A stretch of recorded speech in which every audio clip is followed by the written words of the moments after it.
Hello everybody, welcome back to Blu-Roy Movies. How are we all doing? Hope everybody's okay. Right, so after a 1 week hiatus, we're back to the weekly watches, and happy Easter incidentally everybody, because this will be going out Easter Sunday.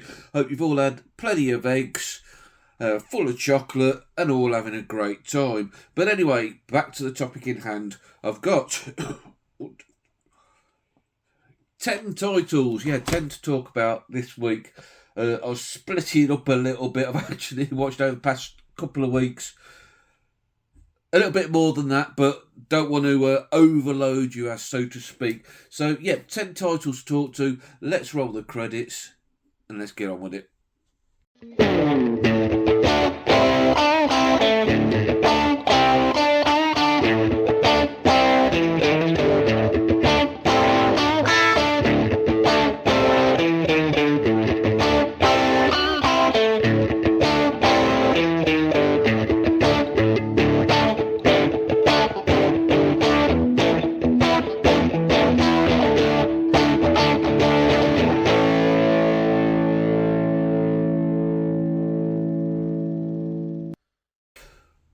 Right, we started off with a real bang. Baby Doll, 1956, directed by Elia Kazan. I think it's about the sixth Elia Kazan film I've seen in the fledgling part of this year, and really enjoying his stuff. This stars Carl Malden, who, again, another actor I've watched quite a bit of in the early part of the year and continues to impress me. Really good. Carol Baker and the inimitable Eli Wallach. And great start to the week. Really good sort of like psychological drama. It's about Carl Malden, and he's married to Carol Baker's character called Baby Doll. I don't think they mention her real name in the film. He always just calls her Baby Doll. And he has married her and promised her the world that they're going to move into this big ranch, and he's going to do it up, and he's going to make it the fanciest place in the middle of the southwest or wherever they are. And she's married him, but on the proviso that they'll live separately and not consummate the marriage sort of thing until after a whole year has gone, and Carl Malden has made good on his promises. But things aren't going well for Malden, as Eli Wallach, a Mexican cotton producer, because Malden's a cotton producer as well, he has moved into the territory and sort of revolutionised the way that the cotton is harvested and manufactured by bringing in machinery, which means that all the other cotton farmers in the area, they're all struggling to make ends meet. So the house isn't going as well as it is doing. It's quite run down, and he hasn't got the money to do it up, and his relationship with Baby Doll isn't quite going how he intended it to.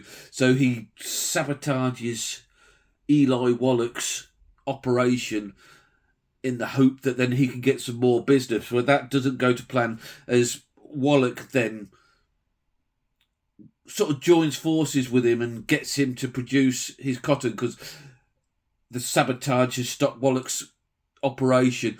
Then Wallach himself takes a shine to Baby Doll and tries to woo her from underneath Malden's eyes, so to speak. Really good psychological drama.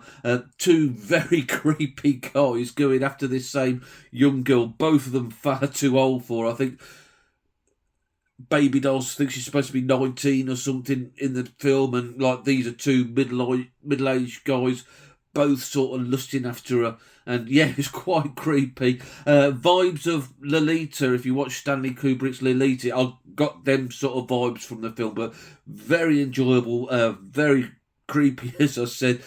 Makes you think and makes your skin crawl a bit, but very well directed, very well acted.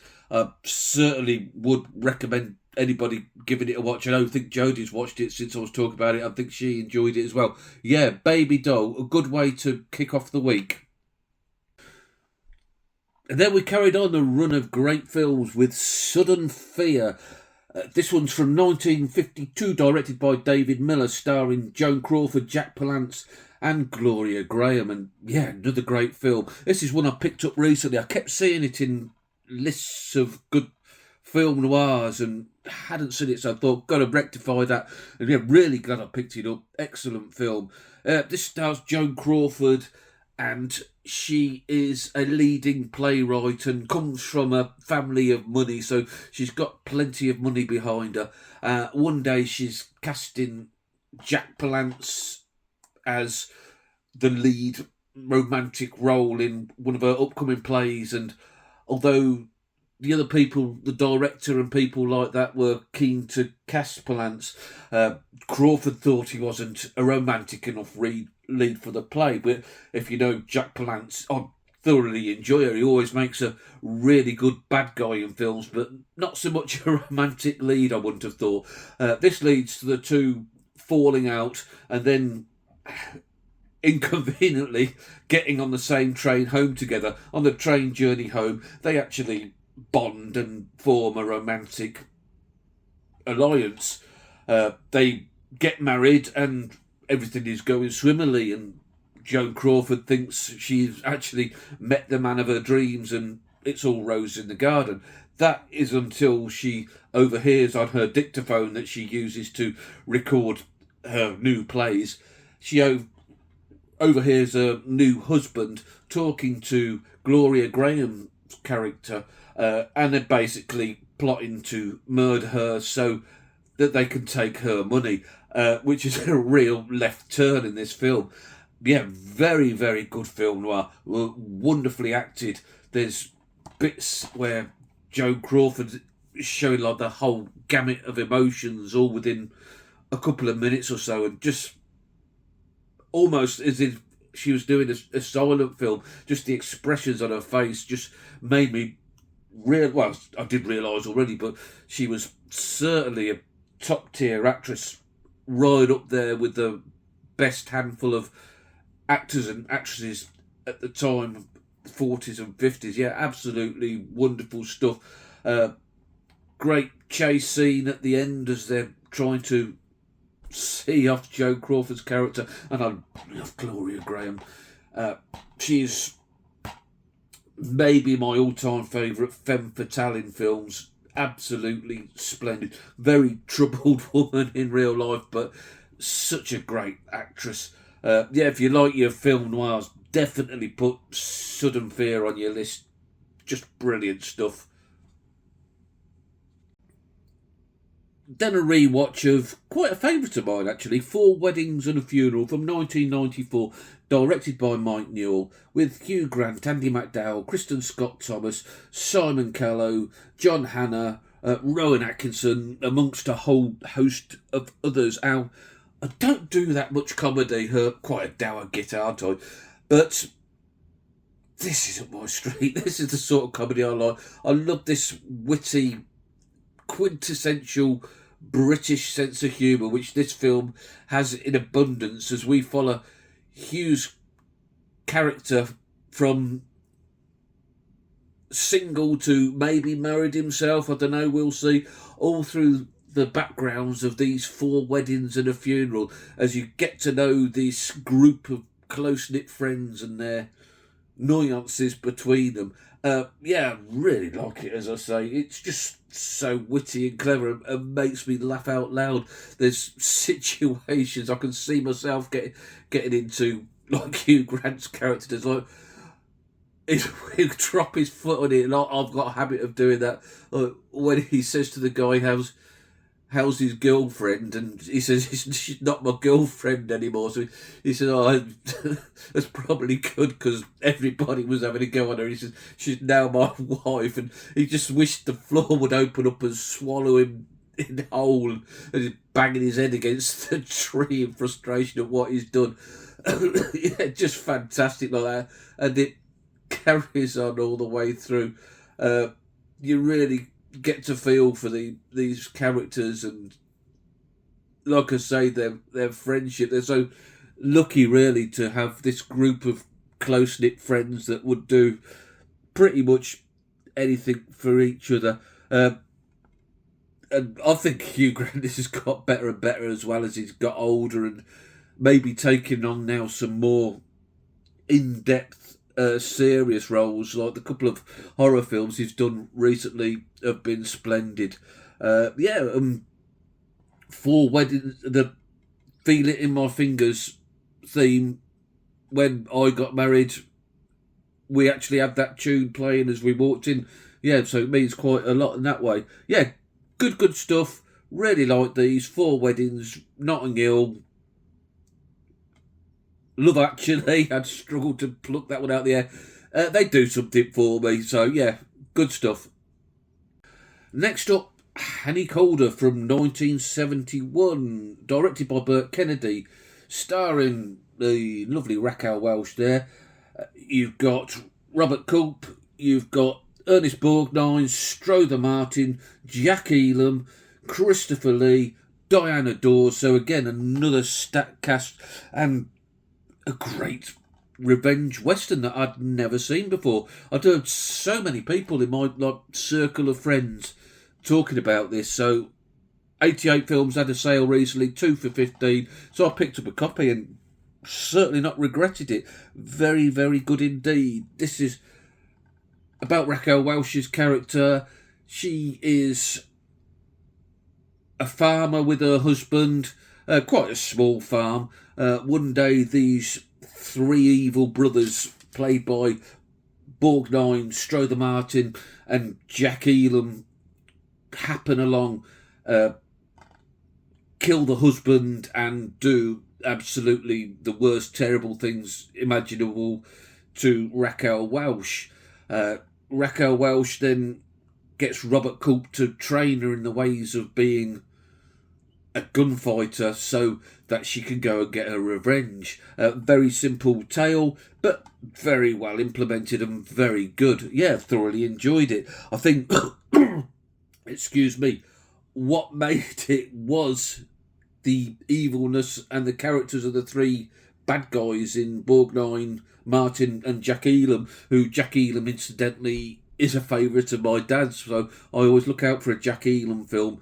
A bit like Sean Bean, he never normally sees it through to the end of a film, and is this any different? You'll have to watch and find out. But the evilness between the three brothers, they're bickering and they're arguing and then getting on each other's nerves, for me, really made the film. Really made it worth watching, just to watch them three characters, three great character actors, all going at it, all at each other. Yeah, brilliant stuff. Thoroughly enjoyed it. One I can see myself watching again. There's an emergence of a mystery figure in it that crops up a couple of times, and it's never really explained what this mystery figure's all about and the background to him. I'd like to have known a bit more than that. Christopher Lee, he makes sort of a cameo appearance as this gunmaker who lives on a beach with his large family of kids, absolutely living the life. Who wouldn't want to make guns and live on the beach? Sounds good to me. Yeah, Hannie Caulder, glad I watched it, thoroughly enjoyed it. And I've followed that up with Death on the Nile from 1978 with one of Neil's favourite directors, John Guillermin. And yeah, what a stack cast. Let me read it off the front so I don't forget anybody. Peter Ustinov, Jane Birkin, Lois Childs, Betty Davis, love Betty Davis, Mia Farrow, John Finch, Olivia Hussey, I.S. Yoha, George Kennedy, Angela Lansbury, Simon McCorkindale, David Niven, brilliant David Niven, Maggie Smith, Jack Warden, and what a good film, another good... I'd seen it before, probably when I was a kid, but not seen it for years, so it's like a brand new watch. Ustinov, for me, he is Poirot, he's the best Poirot, and it's just fantastic.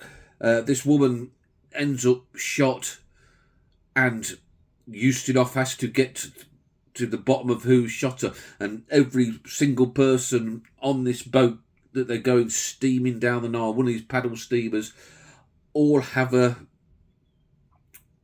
reason for killing her, all seem to have a alibi. So as he's going round talking and interviewing them all, there's all one way or another that they could be ruled out of the murder.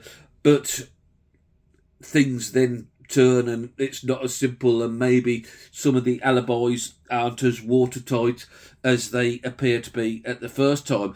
Just a brilliant murder mystery, as all four of them are. Well, I say all four of them. I haven't watched The Mirror Cracks yet, and I did pick that up recently, but I've watched Orient Express and the one set on the island where the name's blanking on me, but I'm sure you know what I mean. And they've all been fantastic, so I'm sure The Mirror Cracked is going to be certainly. It's certainly a film that keeps you guessing all the way till the end on who the murderer is. I kept changing my mind. I kept going from character to character, and pretty much as Poirot was ruling them out, so was I. But as I say, things go left field, and it surprises you. It certainly surprised me at the end. Yeah, great film. If, like me, you haven't seen it for years, stick it on.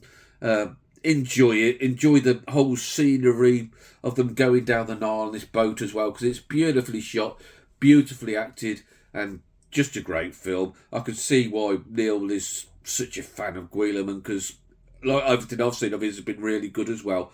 Death on the Nail. Next, a film I really like, but I think it's underrated, this one. I'd never hear anybody talking about it. And that's Young Adam from 2003, directed by David Mackenzie, with a small but great cast. Ewan McGregor, Peter Mullen, Tilda Swinton. I love Tilda Swinton, I think she's marvellous. And Emily Mortimer, who I also think is very good too. This is about Ewan McGregor's character, and he's sort of this drifter in Scotland. He goes from job to job, and he ends up working on a barge that transports coal. I think it's set around between the wars, maybe. I'm not too sure. Maybe a little bit after World War II, maybe. I'm not sure of the exact period.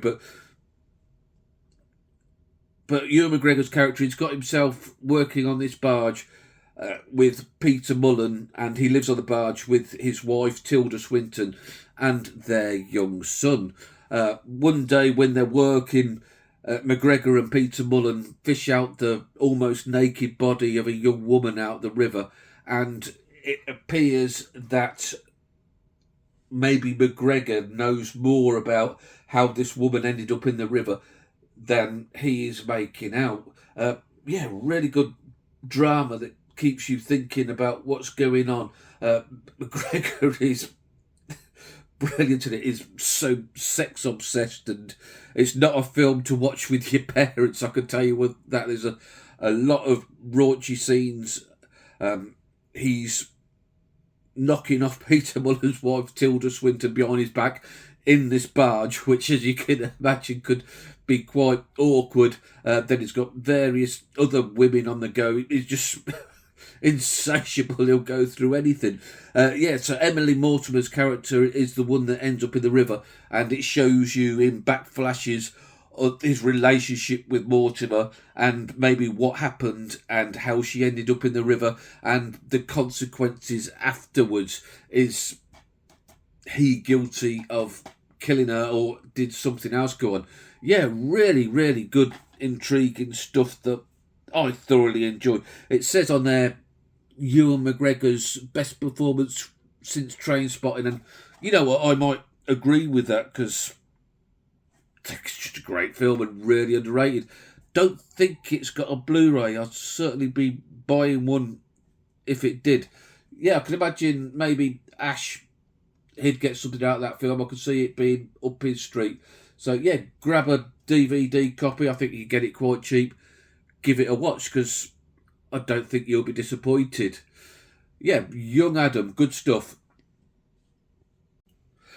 Well, it was certainly better than this. Beast 2022, directed by Baltasar Carmichael, starring Idris Elba and Sharlto Copley. Oh God, this was painful. This was terrible.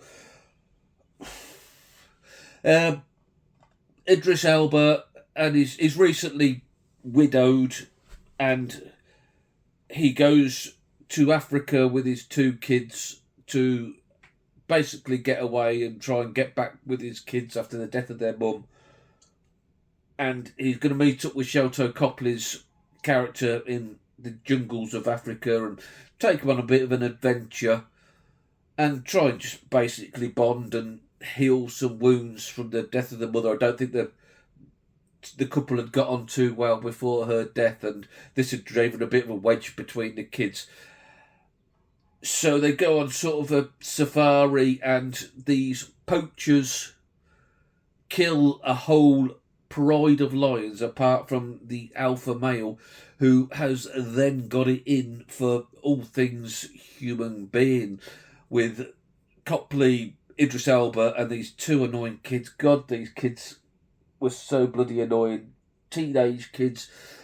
I'd have chucked them to the lions. I'm sorry, lions, fill your guts with my annoying kids and I'll make my way out of here. But no, Elba decided he wanted to keep his annoying kids alive. And it's that then for an hour and a half of him trying to keep his family safe from this terrible CGI lion that just film dragged on and on as the CGI was just as bad and the kids became more annoying and the film wound me up more and more. I think it's about an hour and 40 minutes, felt like about 3 hours, and modern filmmaking, man. I see watching stuff like this why I watch older films, big film noir and westerns and old British classics, because they're just terrible. They just seems like they're just muddled together with very little plot and just try and make as much computer generated crap as you can. Absolutely terrible. Definitely a Blu-Roy bag of bollocks, and I can't recommend this to anybody. Dull, crap, annoying bloody kids. Never watch that one again. Praise the Lord, we were rescued with this film, and this might be my film I enjoyed best all week. Room at the Top, 1958, directed by Jack Clayton, Lawrence Harvey, Samin Signoret, and Heather Sears. What a great film. I thoroughly enjoyed this. Winner of 2 Academy Awards, including Best Actress for Simone, and she thoroughly enjoyed it because she was absolutely immense in this film. She was so like Joan Crawford in Sudden Fear earlier in the week, just as good, and just could portray these emotions on her face. No need to talk, you just know what's going through her mind. Another elite league actress. Yeah, this film, Lawrence Harvey, he's a young man living in, I think it's a fictional Yorkshire town, but it's all shot around Bradford and Halifax. So I think Sammy G would get something out of this, being, I think he said he was from Halifax originally. And yeah, he's quite an ambitious young man. He does accountancy at this firm and is doing all right for himself, but he wants more out of life. So he takes a shine to Heather Sears' character, who is the daughter of a powerful councillor in this small town, who this councillor's also got this factory that is one of the biggest factories in the town, and he's one of the richest men in this town. So Lawrence Harvey sees if he can woo Heather Sears' character and maybe marry her, then he could marry her into money and maybe not work so hard himself. It would all be good, right? Unfortunately, the father, he sort of sees through this and tries to stop the relationship in any which way he can. But Harvey wins through, and it looks like that's the way it's going to go until he meets Simone Signoret, who's this older, mysterious, voluptuous lady that he falls head and toes in love with, and their relationship develops, and he's keeping that a bit of a secret. But then Heather Sears finds out, and he keeps going from one woman to another. He's torn between his love of the woman and his love of money, and is that sort of character. You don't know which way he's going to go. Is he going to go with his heart, or is he going to go with greed? Yeah, brilliant film, brilliantly shot, brilliantly acted. Definitely the film of the week. I think I rated it 4.5 on Letterboxd, and I was maybe half a star shy, to be honest. I think this could be a 5-star classic and one of the best vintage classics I've seen so far. Absolutely fantastic. Lawrence Harvey, he died quite young. I think he died in his 40s of cancer, which is absolute shame, because what else would have been in line for this actor to do? I don't know. There was one scene where he went out to a dinner and he was dressed in a tuxedo, and I just got James Bond vibes through him. He could, I know, like, Connery was the first Bond, but if this guy had been cast in it, I could see he could have pulled it off, because I think this was like 58 and the first Bond was at 61, so there weren't much in between them. Definitely he could have done the role. I'm quite convinced on the back of this. Just smooth guy, just absolutely brilliant. Yeah, room at the top. Film of the week, without a doubt. Next up, Lights Out, 2016, directed by David Sandberg, Teresa Palmer, Maria Bello, Gabriel Bateman, not Byrne, two totally different people. Yeah, I got sucked into this a couple of weeks ago. I wanted to watch more Maria Bello. I want to see more Maria Bello, maybe see more of Maria Bello. And I was looking through IMDb and picked this up, and when I showed it in a pickups video, people to a man were saying, yeah, you'll enjoy that, it's good. And I got a bit sucked in because it's James Wan. I thought wrongly that he directed it, because I quite like The Conjuring and the other stuff he's done in that. So I was quite looking forward to watching this, actually, after the feedback I'd got off my video, and I didn't get on with it. It was just generic. These modern day horror films, over reliant on jump scares, and they were effective. I watched it in the dark with me headphones, and it did make me jump quite a few times. But for me, that's not horror. That's just startling you. I like my horrors a bit thinking, make you think, make you put you on edge and creep you out a bit, and this did nothing for me in that aspect, in no way, shape or form whatsoever. They just all seem to go down the same route, these horror films, these new ones. It's about this ghost that is afraid of lights, not just daylight, but you switch on your bedside lamp and it's going to be scared, and then it shows the backstory of how this ghost came into being, how it was a friend when they were little girls with Maria Bello, and now that she's grown up, it's sort of following the family around. It's completely ridiculous story, completely nonsensical, and like I say, just a generic horror film that, if somebody asked me could I recommend it, I don't think I could, to be honest. Yeah, I'll struggle with it. It's watchable. I've made it through till the end, but definitely not something I should be going back to.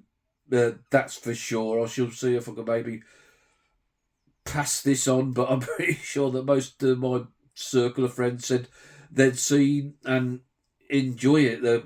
My friends certainly got very questionable taste, which is probably why they're friends with me. There you go. Lights Out. Sorry, no, not for me, guys. Right, we're going to finish off with Not Without My Daughter from 1991, directed by Brian Gilbert, starring Sally Field and Alfred Molina. And I was watching, I think Jodie was talking about this. I think it was in her top 10 films of the 90s, so she'd very much enjoyed it and had high praise of it. And I think Stuart's picked it up as well, actually. I think I saw him pick a DVD copy up, and I knew I had it on one of my shelves somewhere stuck behind the Blu-rays. So I had a look and digged it out and gave it a watch, and it was all right. It weren't too bad. I'm not as enamoured with it as Jodie was with it, but it kept me entertained. It's all about in the times of the Iranian revolution, the Islamic revolution in Iran, with Shia, the Ayatollah Khomeini, I think was his name. It was all over the news when I was a kid. It was all they used to ever go on about. And Alfred Molina is a exiled Iranian living in the United States with wife Sally Field and then young daughter. Molina hasn't been back to Iran for 10 years and wants to go back and see his family, which Sally Field, particularly with the political climate there, she's not too keen on going. So Molina talks to her and talks around and says, look, we're only going to go for a couple of weeks, see the family, then we'll come back. So they decide to take the trip, and then within like a few hours, Alfred Molina turns from family guy of the year to this complete arsehole who really takes on board the hardline Islamic faith and demands that they stay in Iran and treats his wife terribly, basically. Won't let her leave the home, has to go out covered up. There's one scene where she went out actually and just had a bit of fringe showing, and then the guys with machine guns were threatening to shoot her. Yeah, it's quite scary in some aspects. And then basically treats his wife Sally Field like absolute shit, so she wants to try then escape and get back to the United States and go back and live with her parents. Yeah, it was all right. It was all right. I felt it was maybe a bit propaganda, very much take it with a pinch of salt. It's from the American side perspective, and I know it's a true story, but you sometimes wonder how much of it is embellished, because this portrayed, apart from a handful of people who was trying to help Sally Fields escape, this was portrayed that every person living in Iran was some sort of evil despot that will slit your throat if you look at them a bit odd. So I'm sure that was maybe dialed up to 11. So I don't know. As I say, I've never been to Iran, so I don't know what it's actually like there, but it just made me think you maybe should take things with a pinch of salt and, yeah, just not believe everything you watch. But it was all right. It was entertaining enough. In a few years, I might even watch it again. So, yeah, not too bad at all. Not without my daughter. So that was it for the week. Do you agree with my thoughts on the films? Do you think I'm talking out the back of my head? Let me know down below. It's all part of the fun, isn't it? Subscribe if you want to hear more of this waffling. Kenny likes that one, waffling. And I'll catch you all in the week. Be good. Ta-ra.